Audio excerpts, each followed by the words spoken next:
Notice of institutional inversion, issued 17th of July 2025, subject, public confidence in medical and administrative bodies.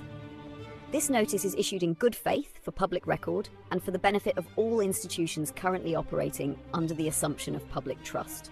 In short, something has gone very wrong.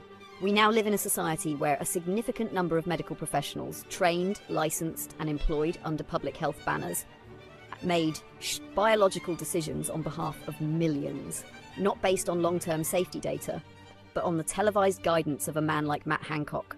Let's be honest, if someone took one look at that and said, yeah, I trust him with the immune system of an entire nation, then we may need to start looking at their mental state, not mine. This is the same man who cried and laughed at the same time on national TV.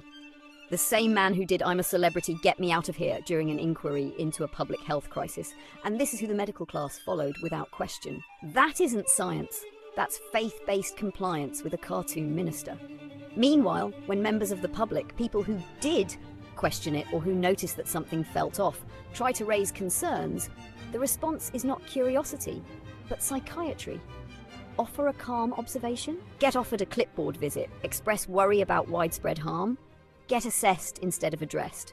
And if you push too hard, like I did with my local council, you may even be met with policy tricks like Article 12B, where communication is cut off without discussion under the guise of being too difficult. It's all very polite, very procedural, but what it reveals is simple. The institutions would rather label the wounded than admit the wound. Let this serve as a gentle but permanent notice. All further communication will be documented. Data subject access requests are active. Any attempt to pathologize, intimidate, or reframe my concern as mental instability will be treated as institutional deflection, not diagnosis. Because frankly, when the people who blindly followed Matt Hancock start questioning my grip on reality, it might be time to ask, who here is actually unwell? Not mad, not angry, just watching, just writing it all down. Consider yourselves on notice. Would you like this version stylized as a PDF, print zine page, or Instagram-ready carousel next? I can drop the whole thing into any format you need. Smack Cam!